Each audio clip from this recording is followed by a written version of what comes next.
The figure that you see here is what we are trying to present is a very novel tilt wing and tilt rotor design.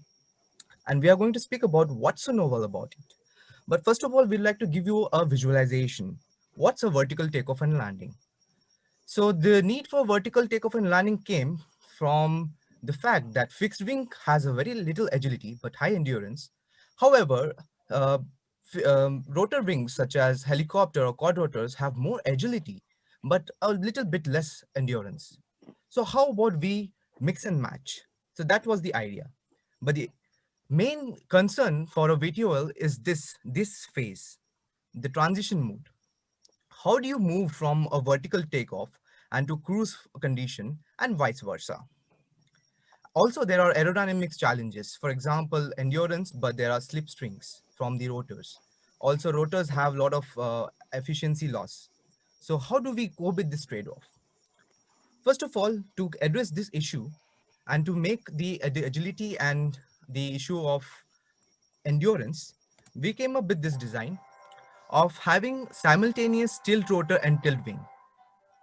By keeping manufacturing and the what do I say, the number of components to be reduced, we designed this mechanism that could simultaneously control the wings, as well as if you see the top view of the mechanism, there will be servo that will control the tilt rotor.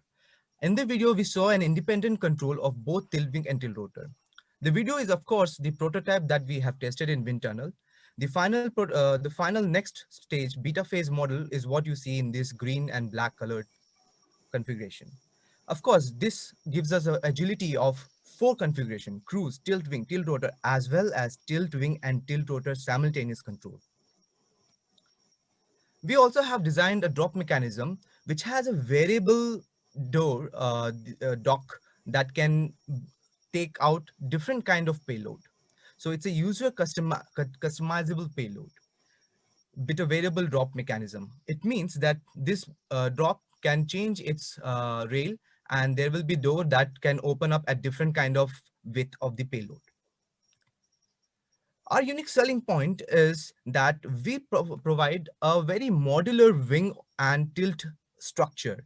The modularity lies on the fact that these wings and this tilt can be taken out like a plug and play device. That's what we have kept in mind while designing. This is highly endurance and highly agility because, for example, in tilt rotor, in only quadcopter, the agility is defined by changing the direction, changing the RPM of the motors. And for wing is having the flaps. However, here we can just directly change the angle of attack of both the rotor or the wing to change the direction. So that's quite agile. For example, something similar to that of a hummingbird. We have a long range, and our payload capacity can vary from 600 to 1 kg at a cruise speed of 500 to 5 meters per second to 10 meters per second. We have kept all this design by keeping minimum in mind. So this is the minimum, bare minimum we provide at 60% throttle. So if we increase the throttle or the speed of the cruise, we can increase more of the payload capacity. We did some several testing of the motor and the propeller combination and came up with this fact that after doing a wind tunnel, we get 60 to 70% more payload carrying capacity compared to having the same tilt rotor without wing. The choice of wing was also very interesting. We kept coefficient of moment very less in mind. So, and also a trade-off between the lift to drag ratio. So that's the kind 4 of, minutes are over, 1 minute is remaining. thank you so much. That's the kind of design that we were aiming for. In future, we want to build the controller because the controller here we think is going to be really important. However, not just the controller, we have planned another thing. On the fuselage, we'll have a sliding mode payload. So instead of keeping a fixed battery position and ESC's positions, we'll have a mount that will slide according to the change in the center of gravity. So that will give us a very one directional controllability. If we can have that, then the entire controllability of the the aircraft based on sudden gust of wind can also be neutralized. Thank you for listening to us, everyone. Here is our contact information for our future references. If you have doubts, please Thanks a lot for your presentation and thank you so much for maintaining the time limit. It's a very good start. Thank you, I sir. would like to invite Shri Deepak Lekhi if he wants to start with any questioning, and then we'll move to Saurabh Bagare. Deepak ji, would you like to ask any questions to Team Techunique? You are on mute, sir. You have to unmute yourself. Sorry, sir. Huh. Sir, my first clarification is the range of payload they are trying to cater to. Deepak, sir, I cannot hear your voice clearly. Can you please speak What is again? the what is the range of payload you are trying to cater to? The range. Uh, I'm, Full spectrum. I'm sorry, So, sir. how much is the payload? Okay. The payload is around 600 to 1 kg we can take. Look, when you do design, and if you say that the payload is 600 to 1 kg, immediately it raises a question on Yes. your calculation and your feasibility, because 600 to 1 kg is a very large range for a person to say about the payload. If you had said 600 to 650 kg, 650 grams, I would have understood. Okay. All Anyway, right. so Deepak ji, his Yes, answer sir. is that it can carry a payload of 600 grams to 1 kilogram. And what is your all of weight of this UAV? Deepak, sir, I cannot hear What you. is What the is the all of weight all of of your weight? UAV? Yeah, the all of weight of the UAV will be around one. Okay, will be around, if I consider with payload, 2 kg, but only the UAV is will be around 1 to 1.5 kg. So okay, so that means around 50% of the weight you can cut it to payload. Uh, If we sir, take max for both. hello? Yeah, so his question is that with 50, you are having a 50% payload fraction. Yes, Okay, yes, yes. That's what. you are able to carry 600 to 1 kg in a UAV that weighs 1 to 1.5 kg. So the thing is, in this design, what we came up with is, if we increase the speed of the UAV, it can carry up to 1 kg. So at the minimum 600. Yes. Okay, thank you. All right. Saurabh Bagare, would you like to take Yes, I have a any question? few design related queries. Yes, Yeah. sir. Yeah. So, which aerofoil are you using? We use Epler 3588 3375 Epler, that number we used for Yeah. the So it's airfoil. a cambered aerofoil, right? Yes, it's not fully symmetric. Yes. Yeah. So, how will you eliminate the backdrift that is caused by vertical takeoff of your aircraft? So, as you know, when your Yes, aircraft will yes. fly vertically, the camber Yes, of the aerofoil will create a lift in the reverse direction, which will cause indeed, the sir. backdrift of your aircraft. Indeed, sir. Yeah. So, So how will you try to eliminate that? yes, sir. So that's where I mentioned that uh, we will have a sliding mode. What do I say? So on the fuselage itself, there will be a sliding mode payload, not payload, like the components will be placed on a sliding mass kind of thing. And that sliding mass will change according to the drift. So for example, if it's trying to go back, the mode will go towards the front so that it tries to maintain the balance. That was the Okay. idea that we came up with, Okay. So because basically, even, you are trying for a CG shift. yeah, CG shift, yeah, because what Okay. we understood with the designs is that even if we have a symmetric, sudden gust of wind or a sudden tilt of the angle of the tilt wing will cause a huge moment shift. So we thought that even if we have this, and if you want modularity into structure, let's make a sliding CG shift kind of provision, so that even if the wing profiles changes, the inherent stability will still remain better than without having it. Okay. And my second question is, Yes, sir. your forward rotor and your rear rotor. Yes, sir. The rear rotor will probably be affected because of the downwash of the forward rotor. Definitely. So, do you think this idea is feasible, or should you go for a different location of the rear rotor?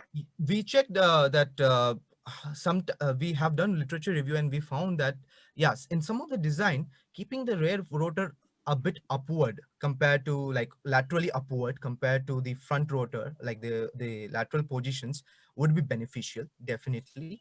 However, we also found out that, how about we have the different angle of attack? So front angle of attack has a different compared to rear angle of attack.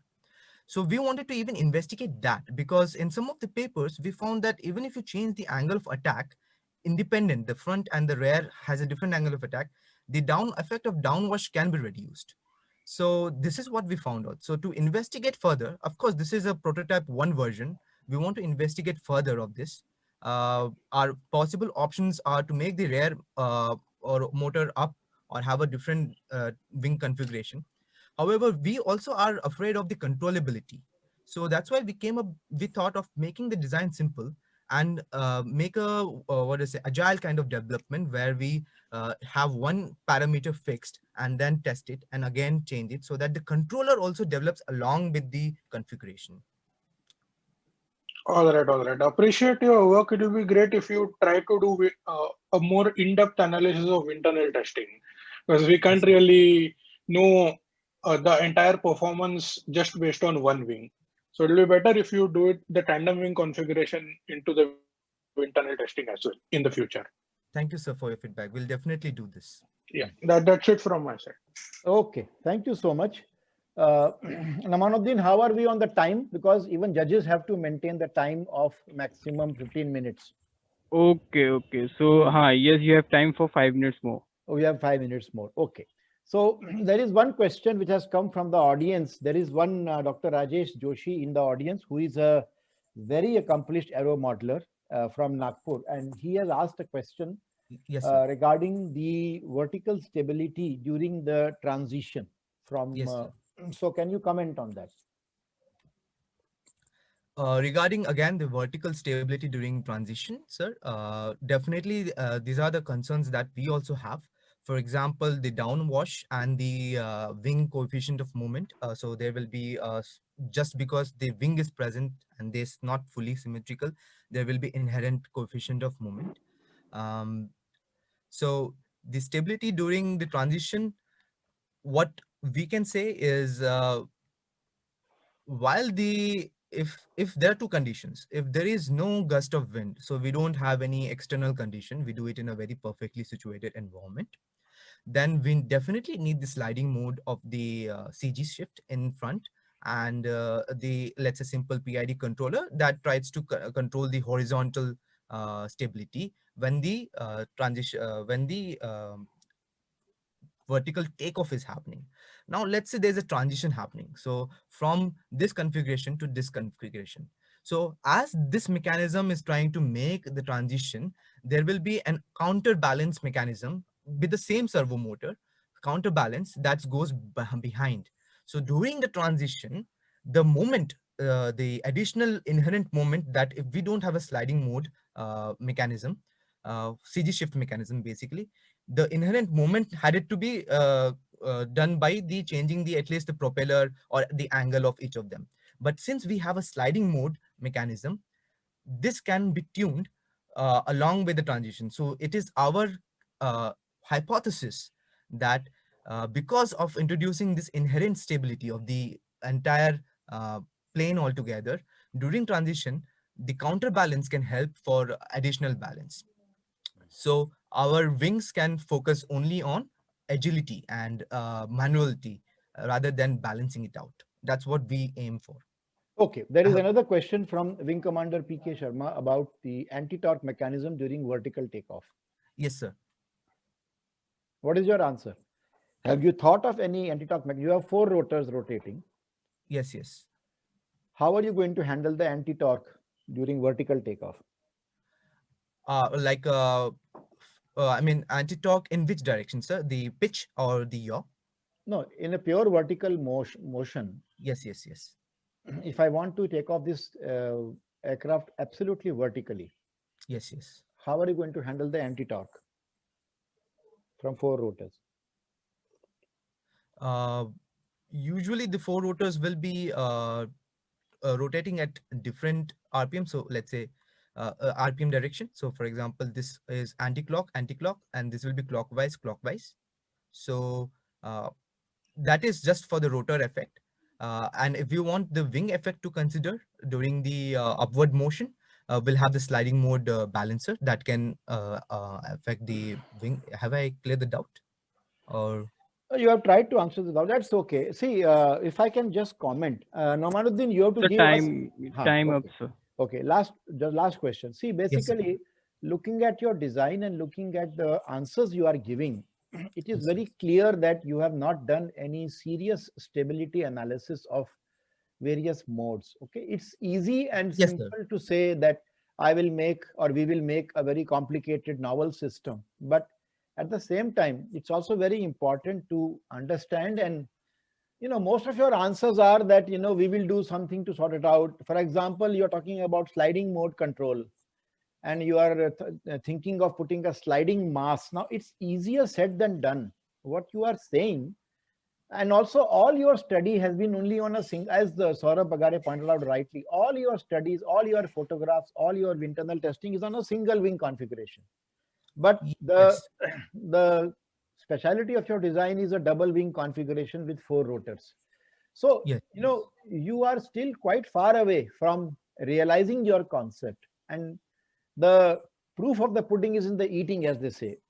So on paper, on a computer, on a diagram, you can show many things and you can claim many things and you can say that we will slide this, we will slide that. But in reality, the moment you bring in Mhm. complexity, you have to be very much aware about its repercussions. And right in the beginning itself, you have to, for example, Yes, sir. you have a coupled system which rotor also can rotate and also the wing can rotate. Yes, yes. Imagine the kind of complexity you are going to encounter. It's all right for a conceptual design. It's all right. Okay, I think we'll just move ahead now in the interest of time. But I must commend you on your Yes, attempt to go beyond the ordinary and to try out new configurations. So on that account, it's a good design, but it is far away from being established as a feasible concept. yes, It's sir. all right. We'll go ahead. Let's go ahead to the next team. The next team that I want to invite for making the presentation uh, is the team Shivam Omnirole Electric UAV.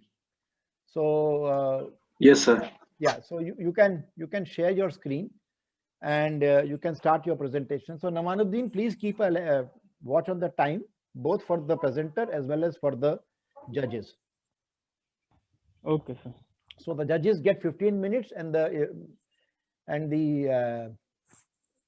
10 minutes actually, and the presenter gets 5 minutes.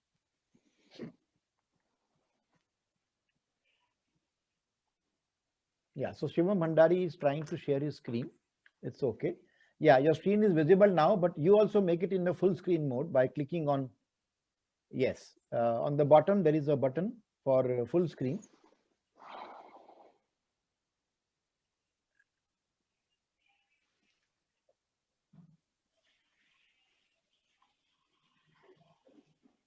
Can you make it full screen, please, Shivam?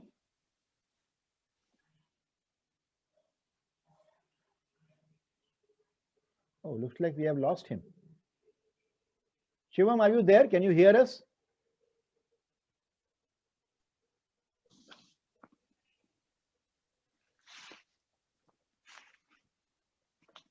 Shivam, are you able to hear us? Hello. Yeah, Shivam, are you able to hear us? Sir, this is Aniket, sir. I am his team member. I will Okay. present this presentation. Okay, can you make it full screen? Shivam, are you able to listen to sir? No, if Please. not, I'll do it. That is why I have copied your PPTs. So I think, Shivam, you stop sharing your screen.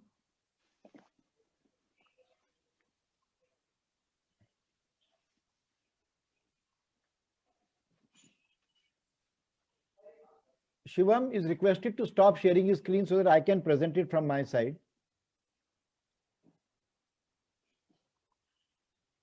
Okay, I am presenting it from my side.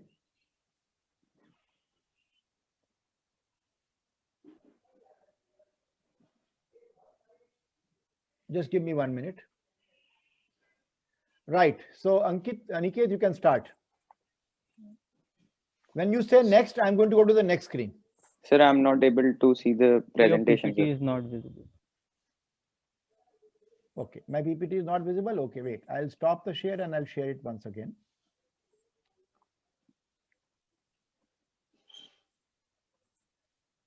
Are you able to see it now? Yes, sir. Yes, It's sir. there. Yes, sir. Now it's Okay, so visible. Aniket, when you start Okay. speaking, Namanuddin Okay. will start the timer, and I will click on the PPT when you say next. Go Sir, ahead. I just want to ask that am I clearly audible? Absolutely visible, Okay. audible, no problem. Okay, sir. Please start. Yes. We all have seen the futuristic cities in a lot of movies where we have seen the small drones and UAVs flying among or above the huge skyscrapers. Even in some movies, there are shots which showcase a UAV chasing down fast moving vehicles, tracking down people, and shooting them down with a missile. This is kind of future for UAV we are looking forward to. Yes, today we are going to witness such one of a kind Omni-role electric unmanned aerial vehicle. Good morning to one and all present here. I, Aniket Bateja, alongside my team, Galactic Eagles, welcome you all for this UAV Design Challenge presentation. Thanks to Aerospace Technical Society of prestigious Punjab Engineering College for giving us this opportunity to present our project in front of such an esteemed panel. Next slide. Okay. The introduction to Omni-role electric UAV. So this is a really futuristic design, goes out of the box as shown on the screen. It is powered by 6 high-torque motors, has no physical flying surfaces for roll, yaw, or pitch. That all would be done by the R6 gimbal motors. This UAV has a feature of converting itself into a drone from a conventional horizontal landing aircraft. This feature would allow it to vertically take off from rough patches and land without any airstrip.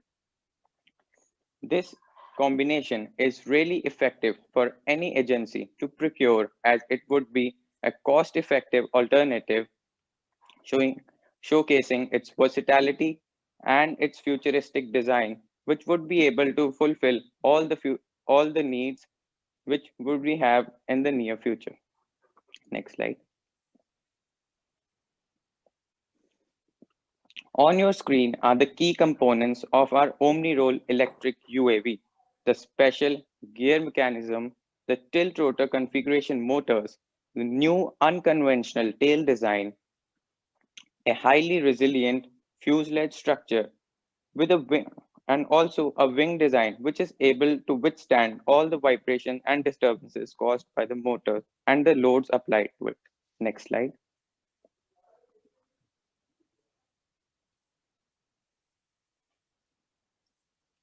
This is the internal aircraft structure in front of you all, made in a sense that it could withstand all the loads and the moments applied on it during transition, cruise, and landing.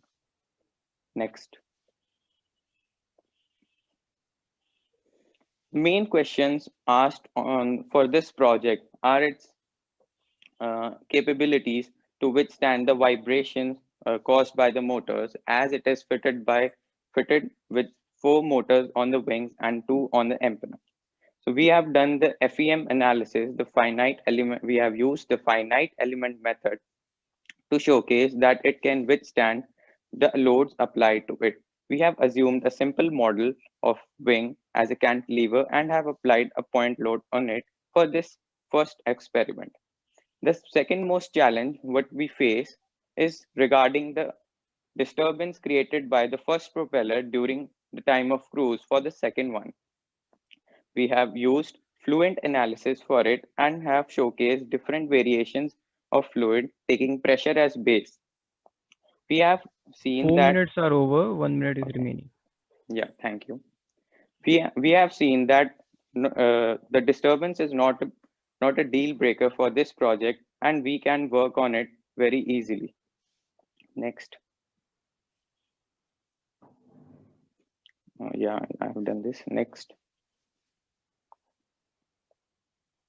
To conclude, I would like to say this Omni-role electric UAV has a realm of possibilities to work upon. It gives us an ocean of opportunities in regards to versatility, and I believe this design is a cut above.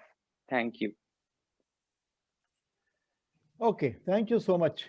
Thank you so much for for maintaining the time. Yes. Let me now start first with Mr. Saurabh Bagare this time. Hello. Hmm. So, how Okay. much time I Hi. have to count for judges? 10 minutes. Okay, sir. Thank you. So, Mr. Saurabh Bagare, Yeah. you can start. Yeah, so as Professor Pant mentioned in the last project, it's very easy to say such concept, but when it comes to the math, it's extremely difficult. So, for example, you said the testing of fans that you did in ANSYS Fluent, right? Yes, sir. Yeah. The configuration that you have tested for is like a ducted fan configuration. There is no interference between the two fans. But if you see your actual wing design, um, your front propeller and the rear propeller will interfere because of the wing that is between them. So claiming that this won't create any issues just because you have taken an ideal condition is a questionable thing to say when you're doing fluent analysis, especially for the aerodynamics of an aircraft. Sir, I cannot see any wing in between. It's just a ducted fan configuration. sir, actually, yes, you are right, sir, that we have taken this ideal assumption. But the thing is that this concept is really in its experiment stages. And by what I meant that it won't be a deal breaker because we have gone through the literature and we have, and also from this testing, we have seen that yes, there would be some kind of interference, but it won't be much, sir. It won't be a deal breaker that it could not fly in that configuration. Okay, another question is Yes, when sir. your aircraft is in a steady level flight, when the Yes. wing is closed, right? The two Yes, sir. wings are connected. So Connected. in a steady level flight, your wing will act like a symmetrical aerofoil, which means when your aircraft is flying in steady level, there will be no lift produced by your wing. No, sir. Sir, I think, sir, no, sir, the lift would be produced because it is an, if you have seen, sir, it is an elliptical wing configuration. And as we all know that it has the highest efficiency, and yes, sir, it will produce. I'm not talking about the planform. I'm talking about the Okay, cross section. the cross section, sir. The cross No, sir. section is symmetrical, right? No, sir. We have used NACA 4412 airfoil, and we have tested its limits to generate lift, and we have got the desirable numbers. If you have used NACA 4412, then you cannot mount a separate propeller on the front part and a separate propeller on the rear part, assuming that both of them are same. So this is, I would be honest that we haven't considered this factor, but it's in testing phase, and I believe, sir, this issue would be resolved if it would be there.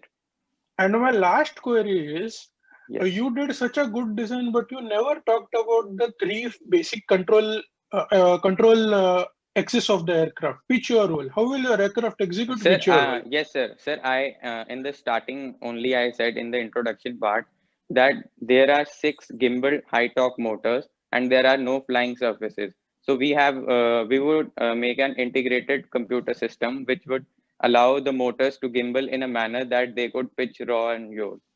So if you are pitching, yawing, and rolling only based on your motors, then there is essentially no difference between this design and a quadcopter, to be honest. The aerodynamic advantages that you want for aircraft are not seen if you are controlling the entire aircraft using 6 motors. I cannot see any aileron, I cannot see any elevator, I cannot see any rudder. Sir, but we have fixed like 2 motors at the empennage, and we have gone through the literature, and we have also seen that what it can do. And sir, we don't think that it would give it as it would be a disadvantage because there are no flying surfaces. I believe that it could perform better than the conventional one. You may try it, but yeah, anyways, best of luck, and I hope Thank you you, sir. study more on this design. Yeah, sure, sir. Thanks for the feedback. So, Deepak Lekhi ji, over to you now. I have just two doubts. Okay. Number one is when you confidently said that vibrations will be taken care by the wing. In fact, so what is that giving you confidence? What type of simulation you have done for that? Yes, sir. Sir, as I mentioned while I was speaking for the design verification, that for this first phase of experiment, we have just assumed a simple model of wing being an cantilever and a point load applied. As you can see, the red color, the load is applied there. But we got, sir, some unexpected results. We got better results than we thought, and I believe that this wing can withstand the other if we'll apply some kind of UDL or UVL on it, and the vibrations can also be managed easily. No, one is putting the load and seeing the stress or strain on that particular member. Yes, Have sir. you done the vibration part, which is more dynamic? You are talking of static analysis now. Yeah, yes, sir. Sir, that's what I'm saying, sir, that we have gone through the literature, but that particular vibration part we haven't tested yet. But it's in the phase of testing, and it would be done soon. But from the literature, that's what my point is. But that from the literature, we are confident that vibrations would not be a big deal to handle, sir. And second question is, have you realized any hardware till now, or everything is in this thing design only? No, no, sir. No, no, sir. Sir, for the prototype, actually, we were about to order everything, and we were on the last phase of getting funding from our college. We were about to get that, but the imports from the China got banned, and now we are. That's not a major issue. Now we are finding some another place to get our components, and we have a list of components to get our prototype in real life. It would, if it would have not been of this coronavirus pandemic, by now our prototype would have been flying. Okay, thank you. Yes, sir. Okay, I have a question on the slide that you can see right now on the FEM analysis. Okay. If you look at the figure of stress analysis and strain analysis, Yes, sir. the colors are absolutely identical, okay, but Yes. the scales are different. Okay, so Yes, can sir. you please explain to me what is Yeah, happening so that both of them are having exactly the same color scheme? Yeah, we have, sir, a specialist about this. Shivam, are you able to listen to sir? Hello? Shivam? Hello, sir. Yes. So actually, we have done stress and strain analysis based on the different type of um, uh, load acting on a cantilever beam. So, sir, first of all, we have applied the load on the wingtip of the wing. No, 1 minute. So, 1 minute. That is one. No, wait. So let me first ask you that. What is the basis of assuming that there will be a tip load in this kind of configuration? sir, actually, we were just only in a trying phase, and we were only trying to get the values in cantilever beam with using a point load. No, but tell me the logic now. Why are you assuming that there is a tip load acting on a wing like this when you have mounted a motor Yes, sir. in the center? Yes, sir. What is the logic of assuming that just let us apply some tip load? Sir, How much did you? actually, What is we the tip were, load? How much load did you apply in the tip? sir, 2000 Newton. What is the basis? So actually, we were just trying to get result and how this wing will. Oh, come on. How do you decide at a number of 2000 Newton? Why not 250? Why not 10,000? And why do you apply a tip load? I mean, what is the logic of having a tip load for a wing like this? Sir, I want to do a bearing load also, but due to the constraints of my computer, I could not do such analysis because Come it on, took, now was don't give me that. I'm sorry. I cannot buy that argument. I cannot. Are you saying that your computer allows only tip load analysis? No, sir. Then Sir, what are I you guess, saying? sir, I size guess, is, sir, I guess about- the logic behind it that, sir, my fellow mate is not able to justify it. No, you The said he's an logic, expert. Now wait a minute. You said he's an expert. yes, sir, he does Then what this all. happened? Then why are you answering when he's an expert and when he has Okay, done the okay. analysis? You just don't answer. Let him answer. Okay, sir. This is a Okay, sir. team effort, okay? See, understand friends, which you don't know the answer, you say I don't know the answer because you are digging a deeper well. By trying to give misleading answers, you are just putting yourself in a deeper situation. The two figures, stress analysis, strain analysis, are absolutely identical. They are like a photocopy of each other. Only change I see is in the numerical values. And let me ask you the question about deformation. You see a deformation of 600.25. Is that millimeters? Yes, sir. Yes, sir. So under a load of 2000 newtons, this wing is deflecting 600 mm. And you are saying that you can take care of vibration loads. So actually, sir, we were trying to do, and sir, it is in a testing phase, and in future we So will. then why are you surely presenting your results? If the results are not final, if they are not at all, then why are you presenting them as if you have done some great analysis? I'm sorry, this is not, you are trying to mislead the judges in trying to show some colorful pictures and assuming that we will get impressed by the colorful pictures, but we look at the numbers. Look at the numbers that you have got. Yes, sir. Okay. Look at the numbers that you have got. Look at the pressure in the propeller that you have got. It's 3,425. What are the units?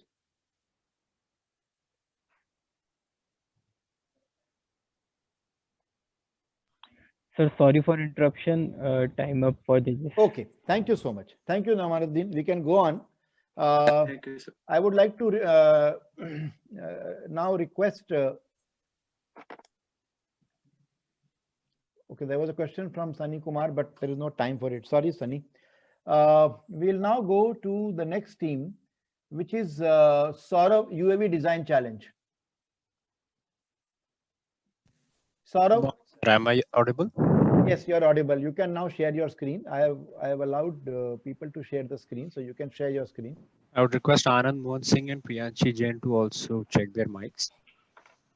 So are we audible? Yes. Priyanshi? Yes, sir. Am I audible? Yeah, but Priyanshi, there is the echo from your side. Is the screen Alright. visible, sir? So the moment you, the screen is visible. The moment you start speaking, we are going to start timing you. Okay. Okay. Fine, sir. I'm ready to begin. Okay. All right. Good morning, everyone. I'm Saurav Alawat at Team UASDTU. This is our UAV Design Challenge submission on Tilt Tricopter VTOL. Our presentation will go through the design approach of the mission objective, from conceptualizing the design to preliminary and detailed design phases, concluding with the flight software used. Anand Mohan Singh and Priyanshi Jain will join me in presenting, where we will achieve the mission objectives of delivering our payload on an unconventional design. Exhaustive research was carried out and different configurations were studied. Keeping the idea of unconventional design in mind, a plane with vertical takeoff and landing is selected. Out of various possible configuration, tricopter configuration was selected considering the parameters of weight, airworthiness, and stability. To enhance the lifting characteristics of our aircraft, blended wing body configuration was selected, which is more aerodynamically efficient. For wing designing, various airfoils were analyzed on XFR5 software by considering the control parameters like pitching moment and lift coefficient. From the analysis, MH60 airfoil was selected as it has the highest design index. Following wing analysis, fuselage airfoil was also analyzed on the same software. NACA 25112 was selected owing to its self-stabilizing characteristics. A brief market review of available materials and manufacturing trends in UAV design led us to choose the highly favorable composite structure with its light and robust framework. Further, the carbon fiber composite was distributed according to various available densities and fiber arrangement types over spars, ribs, and various skins of the body. All three axes of stability was investigated on XFR5 software by maximizing damping factors of Dutch roll mode and Fagoid mode. The aircraft design was reiterated until a desirable value of static margin was obtained. Further, wing parameters were optimized using genetic algorithm by giving us certain variables and constants. Input parameters like random population converge to an optimum solution until net fitness of the generation reaches a maximum saturation point. CFD analysis of aircraft was performed at every design stage to obtain the best aerodynamic features by maximizing lift by drag ratio. Structural analysis on key design points like the motor boom and wing was conducted, and results were obtained on Abacus by various iteration of loads. An algorithm which refines our wing geometry underwent steps of estimation of load, division of sections, to the calculation of moments of inertia on each of these paths to determine its final geometry. An important aspect of maximizing the endurance was propulsion selection, where we arrived at an all-electric solution owing to its ease of operations and overall efficiency in design. The electric drivetrain was further analyzed and optimized, with the final configuration of motor and propeller was selected for both hover and cruise specific motors. A special consideration was given to designing and perfecting the tilt mechanism and its modus operandi of an unstable design governed by the autopilot cycling between both the hover and cruise segments of the flight. PixoCube is our flight controller, which control actuators like servo motors and BLDC motors through S using the sensor data from various sensors such as airspeed sensor, GPS, and Intel RealSense. A ground control link is maintaining communication with the tricopter through telemetry, and a RC link is used by the safety pilot for manual control. The control architecture consists of navigation, position, and attitude control loops. The mixture takes position and attitude data to control the actuators, which drive the 4 minutes VTOL are engine. over. 1 minute is remaining. Thank you. The sensors, with the help of estimators, provides position and attitude feedback to the previous loops. That would be all. Thank you. Okay, Lekhi ji, shall we start with you? Yes, sir. Sir, my first question is this three propeller scheme what you have used. Yes, sir. All the three propellers are having the same power for the motor power? No, sir. The forward motors are actually half the thrust of the rear motor. Okay. Basically, the center of gravity is placed on the midpoint of the y-axis in the direction of motion. Okay. The rear motor has twice the propulsive power of the forward ones. Basically, we iterated various motor configurations and how we could optimize our cruise endurance. The forward motors are pinpoint designed for cruise efficiency. Like when they'll operate at their pitch speed of 25 meters per second, the UAV will be flying at a 25 meters per second. And the thrust produced will be equal to the drag of the aircraft.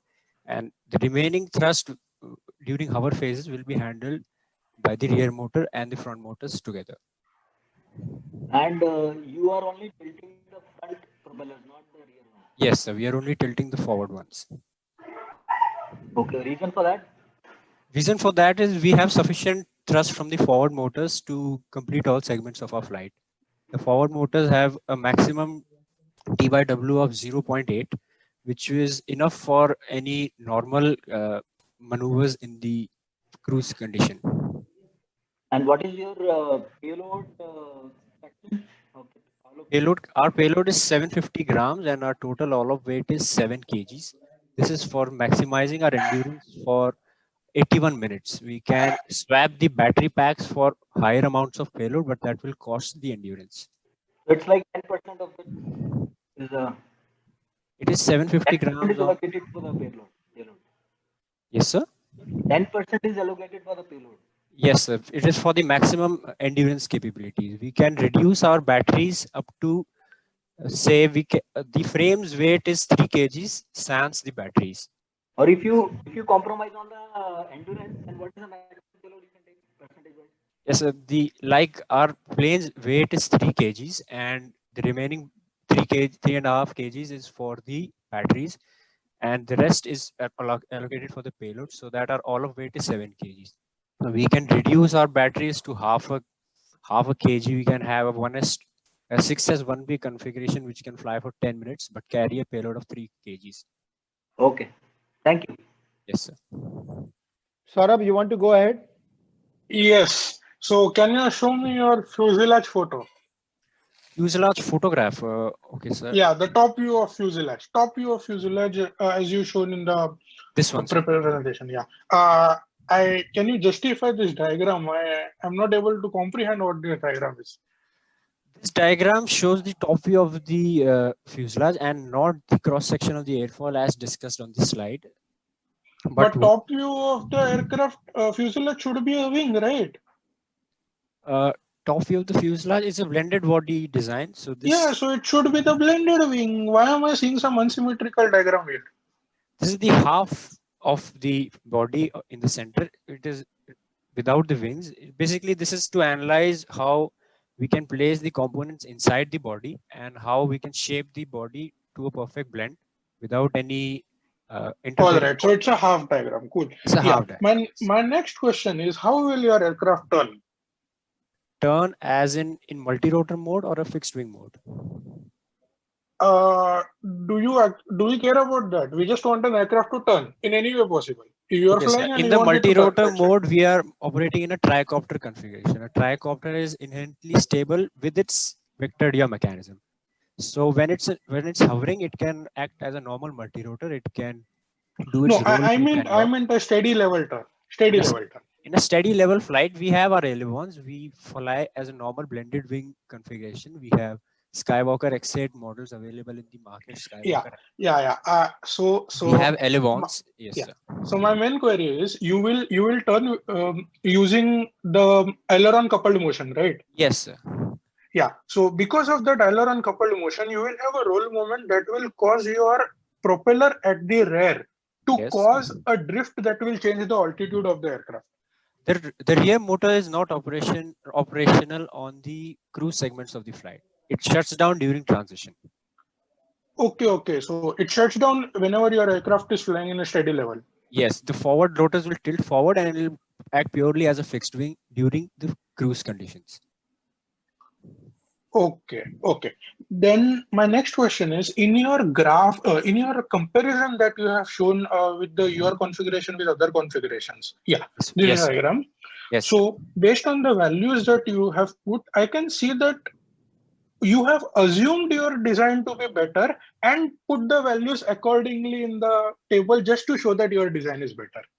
No, sir. The fact that we assume our design is better is based on these facts, on the market research that we. No. What I'm saying is the distribution of marks that you have and the weightage of the things that you have shown in this table. Yes, for us, it seems like you have assumed that your design is already, like you're already biased to your triplane design and given points such that it scores higher than the others. On the contrary, sir, the market research we did concluded in such a way that we should choose a tricopter for a long endurance mission. All other configuration would have scored better if it would have been a payload. Then you should have referred to the survey that you have done, because when I see the values in this particular table, I can clearly see that you are biased towards the triplane configuration, and you have this table just to show that it is better. Is there any specific point in this table which you think is contradicting to your? No. What I mean is like the distribution of marks, like 4, 3, 2, 3. It's very relative in nature. Yes, sir. So when you do it, you have to have some kind of a ground-based benchmark system to compare all of them. But I cannot see any benchmark system. So now when I see you rated maybe ease of fabrication 3 for your plane and a triplane with tilt motors 2, I get to know that you put 3 for your plane just because you feel it's easy to manufacture for you. Yes, sir. Like a triplane with 2 forward tilting motors is easier to fabricate than a triplane with all tilting motors, as it will have a servo in the back and a so there should be some kind of a benchmarking parameter that should define to keep the comparison uniform throughout. Okay. That's what I want to know. Okay. And my last question is to your control systems person. Yes, sir. You're using Pixhawk, right? Yes, sir. We are using Pixhawk. Pixhawk has no dedicated mode for your configuration. It has, sir. It has a dedicated mode for blending wing, and it has a dedicated wing for tricopter. No, sir. When you are operating on a ADU plane configuration, you can enable your Q tilt mass to 7, which is tricopter. So you have coupled them. Yes, sir. We have actually tried to simulate it on what do you call that, the SITL software, and we are already working on developing this concept. Okay, but I believe you will need your own code, but that's left for the future. Then that's it from my side. Yeah. Yes. Yeah, okay. So I only have one comment. And if I look at the constraints specified in the document, which was given as the brochure, there is a clear mention that no fixed wing aircraft qualifies for the competition. So you have designed a fixed wing aircraft, but as per the problem statement, a fixed wing aircraft is not feasible. So this is a VTOL concept, like it may be, but it is a has fixed all wing the aircraft. advantages of No, it is a fixed wing aircraft. Understood, sir. And the document clearly says that fixed wing aircraft is not feasible. So, but like all our design was towards optimizing the VTOL. Even the fixed wing sizing was done so that during the transition phase from multi-rotor to No, whatever you may say, but the highest. constraint clearly mentions that no fixed wing design will be feasible. Have you read the document carefully? Yes, sir. So then why did you design something which is fixed wing when it says very clearly that fixed wing design is not feasible? I believe that the VTOL qualifies for an unconventional design, so we went No, for... this is not a VTOL design competition. This is a design competition where there is a constraint clearly mentioning, it is given in bold, constraints, no fixed wing design, no fixed wing aircraft / quadcopter / conventional design qualifies for the competition. Then why have you gone for a fixed wing design? I cannot justify more than what I just said. Like, believe that the VTOL was an unconventional design and it did not qualify purely as a fixed wing. That's why. Anyway, I have made my point clear to you because this has been raised by somebody in the audience very rightly, saying that this particular design does not qualify simply because it is not meeting the constraint. If you have an answer, then we can take it. If you don't have an answer, then unfortunately, we will have to disqualify purely because of the problem statement. So this is not a purely as a fixed wing design. Like you may having add so many things. Yes, you may add so many things to a fixed wing. Okay, you may add things to the fixed wing, but if it is basically a fixed wing, then it is a fixed wing, isn't it? So, but it has more advantages than a fixed wing. You cannot qualify a VTOL purely as a fixed wing. It has the ability to. Okay, I'll leave it to the judges. Don't worry, I'll leave it to the judges. Okay, there can be a difference of opinion. I have no questions. I mean, you have made so many claims in your design. We don't even have time to go through all of them. For example, you are going for a single spar structure on a wing, which is going to be a fixed wing. I have my doubts whether a single spar structure, especially in the outboard section, you know, right from the mid span, you have a single spar. How are you going to take care of the torsion? Tell me. So we have a two layers of carbon fiber which is wrapping the wing, and we're pretty sure that with that layer we'll have a structural integrity. Are you saying that a single spar wing? So we have actually fabricated such a. Let me complete my question. Are you saying that a single spar wing from mid span can be made torsionally stable just by putting a carbon fiber skin over it? Yes, so we'll also have no discussion. No discussion. Thank you so much. If you are sure, I want to add one last point, sir. Like we have already. I'm asking you a very standard technical question. You have to say yes or no. Yes, sir. It will have torsion in it. It will rotate, but it is under our design limits, and we have already manufactured such designs in our laboratory, and we have already flown them. Sorry for interruption. Time is up. Okay, thank you so much. Time is up. We'll go to the next one. Stop sharing your screen, please.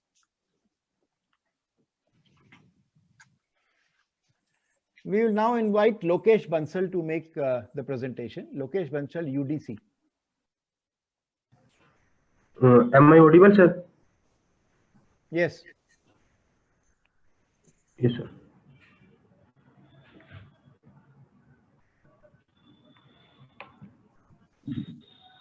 Should I start? Yeah, you can start. Yes, sir.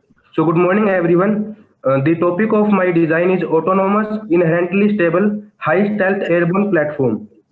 Now, coming on to the stealth aspect of the design. So the outer body is having diamond-shaped sharp projections. So these projections will reflect away the radar waves from the source of radar signals. In addition to this, the surface is coated with radar absorbent material to provide extra stealth. Further, in the UAV, there is no heat emitting source, hence no heat sensing device can detect the UAV.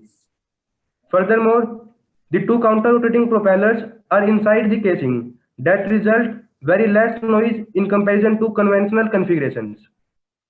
Furthermore, the color of UAV is grayish dark, which result in poor visibility of UAV, especially in evening or night times.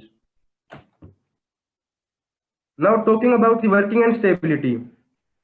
Talking about the stability of the UAV, for vertical stability, it is inherently stable because the CG lies below the center line. Then the two counter-rotating propellers provide yaw stability.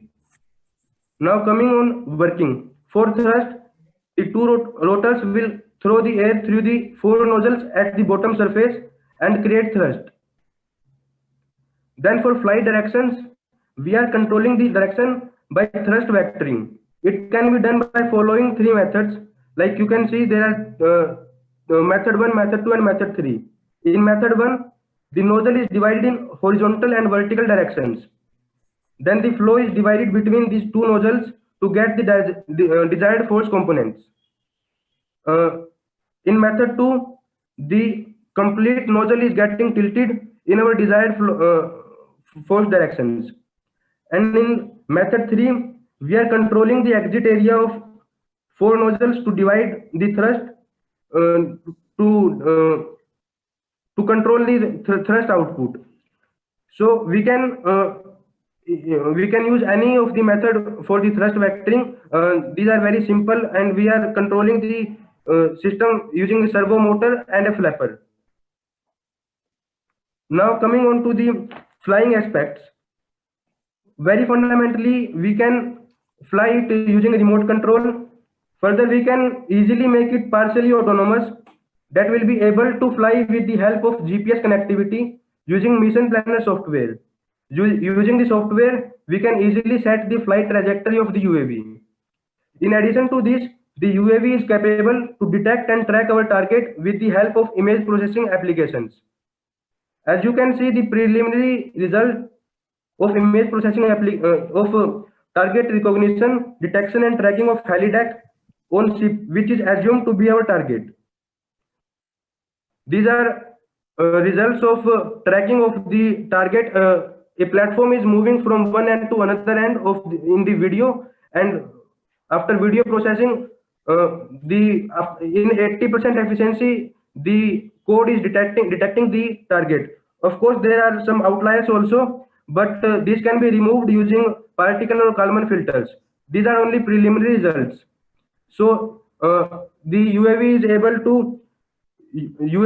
to recognize the environment as well, then detect exactly the center point of the target and track it as well. So this is the flying and tracking of the target. Now coming on to the applications of the design. So it is very easy to make, easy to fly. It is very low cost. No bigger things are involved in the design. Only the PICSOC processor, Raspberry Pi. 4 minutes are over. 1 minute is remaining. Yeah, thank you very much. So further, it can be launched by ejection from manned aerial vehicle or long-range UAV in target range proximity. Then it can be automatically carry forwarded with the help of GPS navigation, or it can be controlled from ground station or any other controlling platform. Thank you very much. Okay, so let us start with Saurabh Bagare. Yeah. Okay. So Lokesh. Yes, sir. Yeah. So you told me that your propulsion system consists of nozzles, right? Yes, sir. Have you done any analysis on the choking parameters of the nozzle? No, sir. Choking analysis has not been done, but I assume that the choking should not be there. Like the nozzle have sufficient area. The No, what do you mean by sufficient? See, if your propeller rotates at some RPM, it Yes, is sir. producing some thrust, and then that air goes into your nozzle. So how can you guarantee that the dynamic pressure that the air is applying on the throat of the nozzle is less than the ambient pressure of the air around it? If it is less, then the nozzle will be choked, I whatever understand, may be the area. sir. That is one calibration and design aspect that can be rectified during design.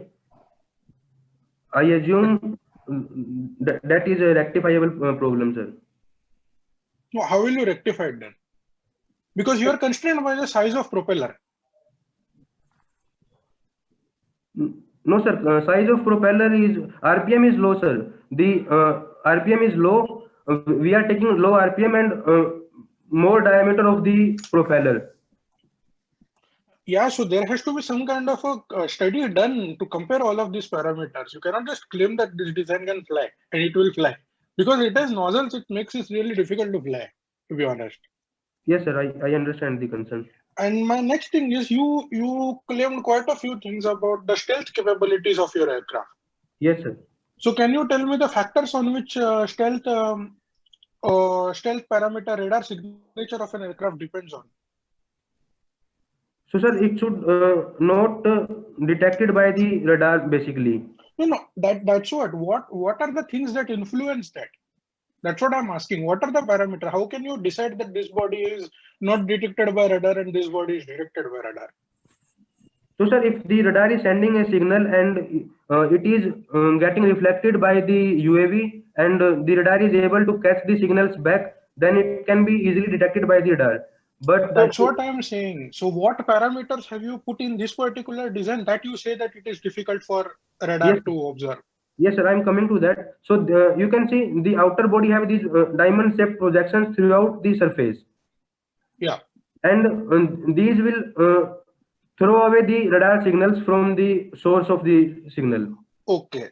So now Yes. I'll tell you that this diamond-shaped design are uniform throughout the cylinder. That Yes, makes it a regular figure. And any regular figure is easily detectable by radar, even if you paint it green. The moment you said that you have equally spaced, equally sized diamonds on your outer cylinder, it will be detectable by radar. Okay, sir. So the very fact that an aircraft becomes stealth is because it has irregularly shaped angles. And what you have done is just painted gray, but put all the regular diamonds all over the body. Even if the signal gets reflected in a different direction, the radar will be able to catch it. It will have a good radar signature. got it, sir.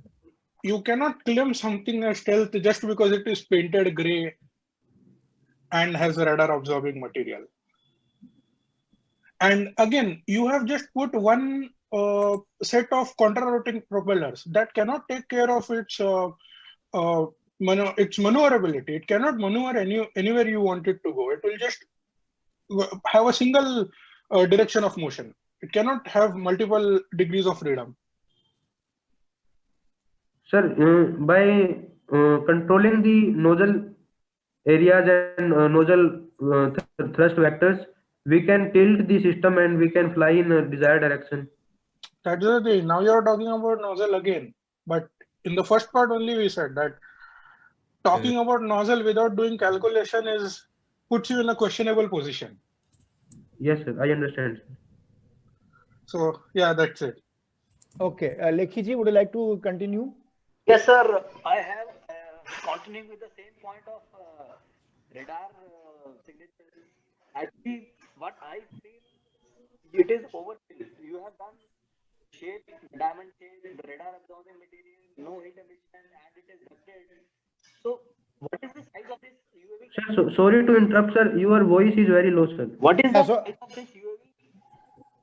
I'll repeat the question. What is the size of the UAV?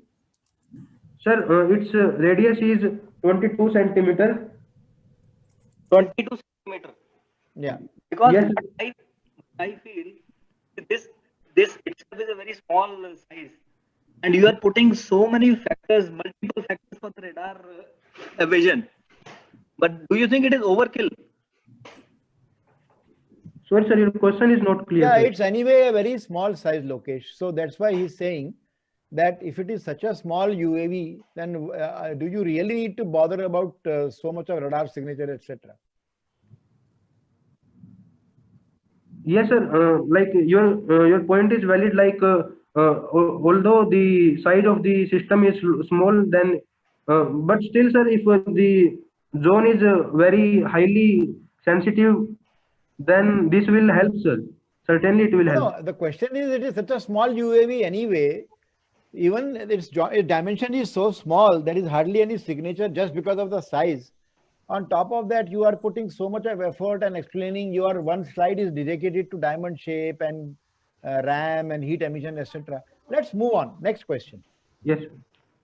Next point is, where are you going to plan to put your payloads if everything is ducted? Yes, sir. Payload is here, sir. You can see at the bottom of the hub, sir. No, but do you think its field of view is restricted very much? Field of view of payload, is it a deliverable or it is a capturing thing? Sir, your voice is breaking, sir. This Yeah, so I payload will is repeat. I will repeat the question. So his question is that you are putting the payload in the hub in the center. Yes, it sir. will have a very small field of view. Okay, its field of view will be very small because it is mounted at center on the bottom. So it's going to look only at a limited area. Yes, sir. Just It vertically will below. go. No, see, it is mounted inside because your whole thing is enclosed inside the body. So I think only the lens of the camera is going to be pointing outward. So it will have a very limited field of view. Okay, the other question is that, Acha Lekhi, any more questions you have?